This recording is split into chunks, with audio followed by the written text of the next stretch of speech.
This is Jamie with Color Flutter Creations, and today we are going to make a simple shape card.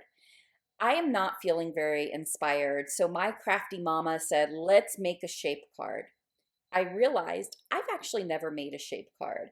So I pulled out a whole bunch of nested and different shape dies that I thought may actually be good shapes for a card.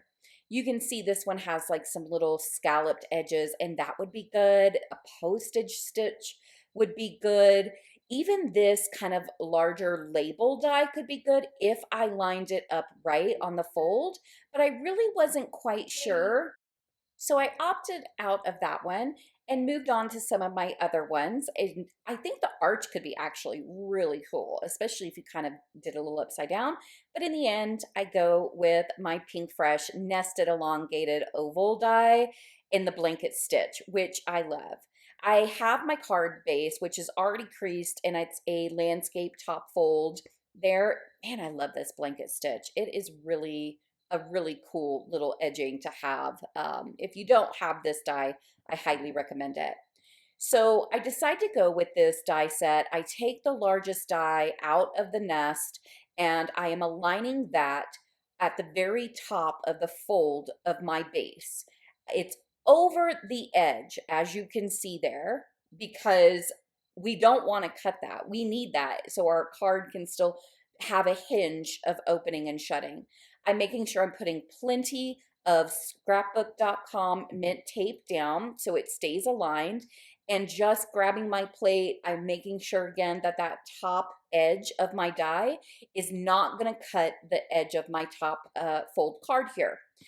It actually took me a bit of strength to get it through my die cutting machine. I love my Platinum 6 by Spellbinders die cutting machine, but this cardstock is pretty heavy.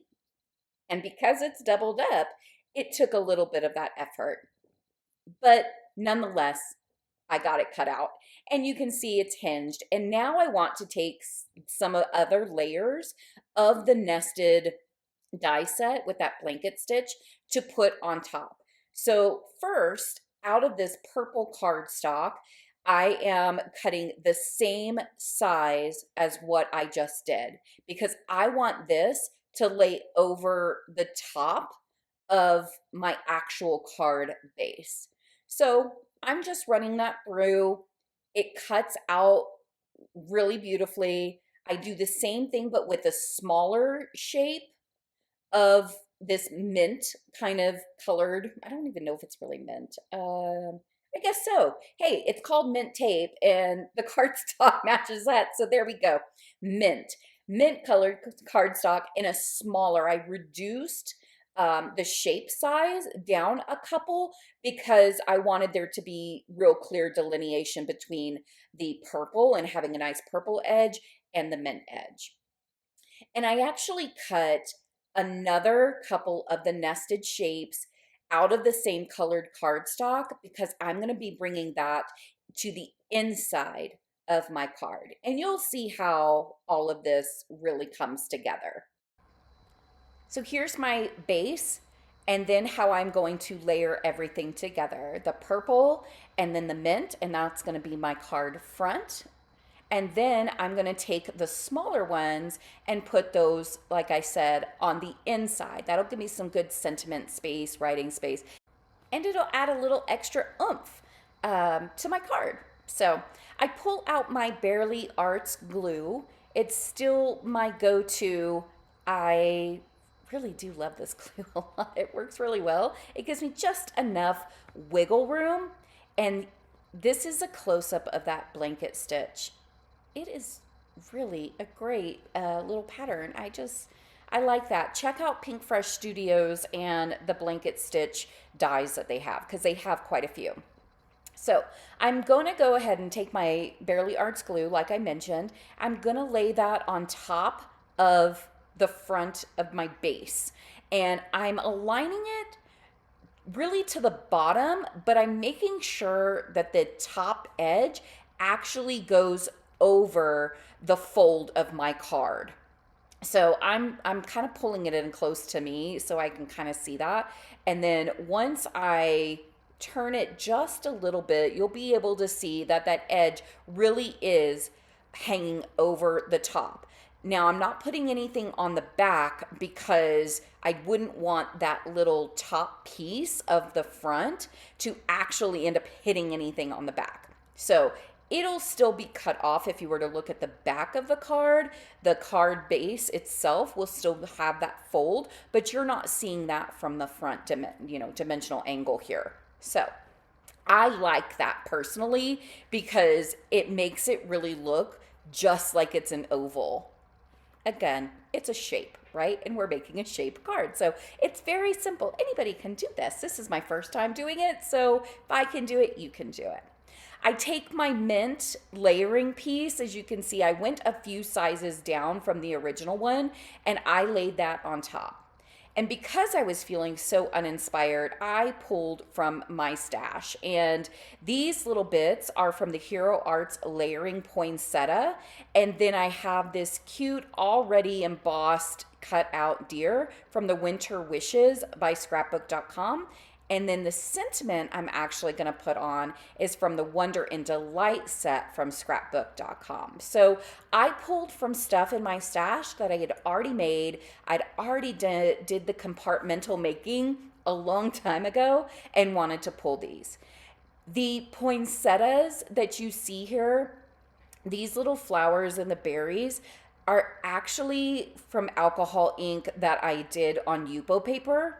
And then I put that Yupo paper on to adhesive, double-sided adhesive backing sheets, and I die cut out of that. So these are already kind of stickered. They look a little weird, I will say right now, because of that sticker paper behind it. And if you ever try to cut through with your dies, trying to cut through the plastic like Yupo paper along with the adhesive backed kind of sticker paper, it's difficult. It is a little challenging. It has to be cut out and run through the die cutting machine, what I feel are several times before it actually gets a good clean cut. So some of the paper is still left on there, but they are actually cut out. I'm trying to figure out here how I want to do my actual layering. So I wanted to show you that going into a card, sometimes the best thing is to go one basic step at a time. And especially when I am feeling uninspired, I do this a lot. I want to stop and say, here's my shape, here's my card, and what elements are going to use, pull from my stash, and then go into my creative process of how I want to layer things. Where do I want, little berries to be? And just figuring it out with the shapes that I have of my elements, what I'm putting on my card, and of course the shape of my card as well. Now that I have finalized my layout, I'm going to take all of these dimensional elements and start putting them onto my card. So taking that release paper off of my alcohol ink die cut poinsettia flowers, which are really, really pretty. And I'll show you a little close up of one of the flowers, which is really pretty. These purples, maroons, and I think I added some gold in there. It really is just pretty stunning. And I think it's a wonderful contrast against the mint and the purple cardstock that I used. And it looks adorable with this little deer. So I am just taking, and here it is. There you can see a little bit of that gold shine and fleck on the base of this poinsettia flower. Very cute. I really do like the way that turned out. So where was I? Oh, yes. So I'm putting everything down onto my card, making sure I'm putting it just right, remembering the way I had it in my mind. I know some people will take pictures. They'll put their design or their layout onto their card and kind of, not adhering it, but just laying it out.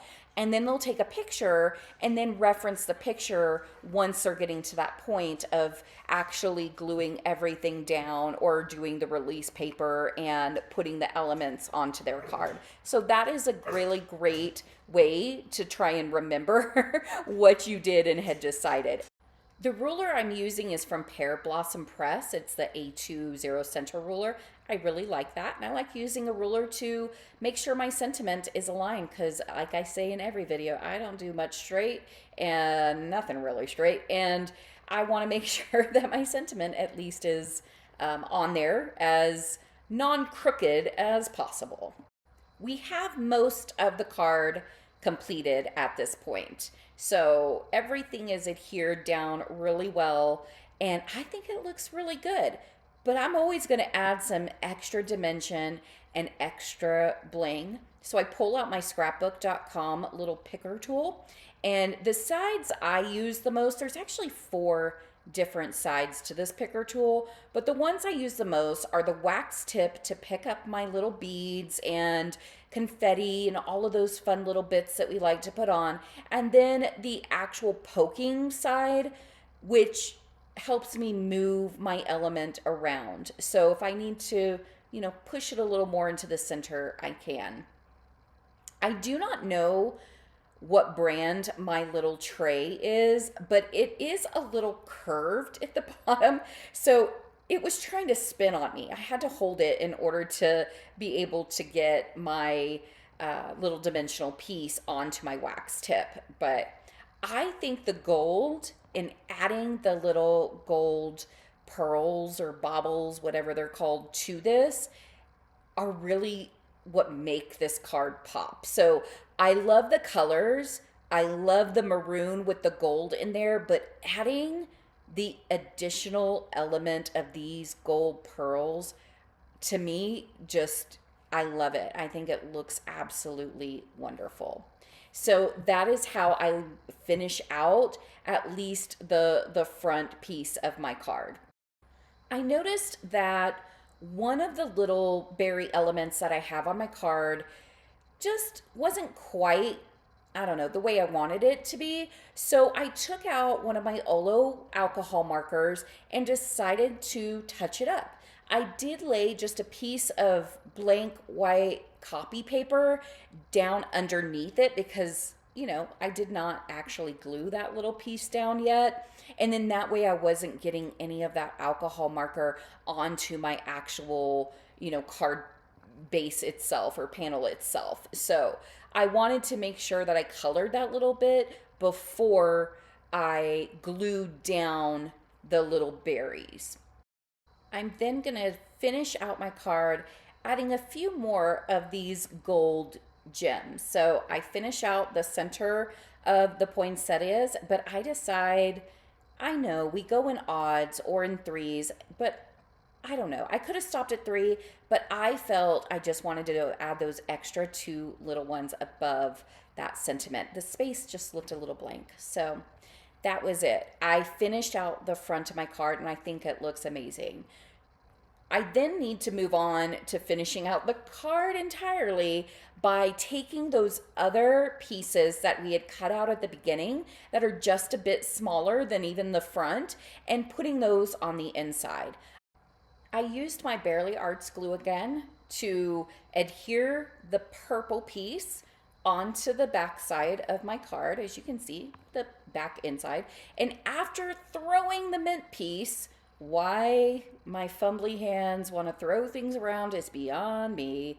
I decide I'm going to go ahead, of course, and I'm going to adhere that. You got it, right into the center of the purple shape that I already adhered. This really does, in my opinion, add a really nice touch. I think sometimes we will put a sentiment. I know a lot of times my mom will throw in stickers into the inside of her cards, and it adds just a nice little touch. But I like bringing the front of this card to the inside as well. And that dimension, the shape, I think all of this really came together really nice, and I really like the card for having started being very uninspired. So to refresh on what we used the blanket stitch nested elongated oval from Pink Fresh Studio, and we used several different sizes of those dies. And then from scrapbook.com, the winter wishes, we used that wonderful deer that I had done some embossing. So I inked and embossed it. And then our sentiment, 'tis the season, is also from a scrapbook.com set. And then I have the Hero Art layering poinsettia dies here that I use to cut out all of those nice poinsettias and little berries. I hope this helped you get some inspiration and you try a fun shaped card if you haven't before. And I hope you're having a wonderful holiday season. It's holly, jolly, and full of goodness. Until next time, friends.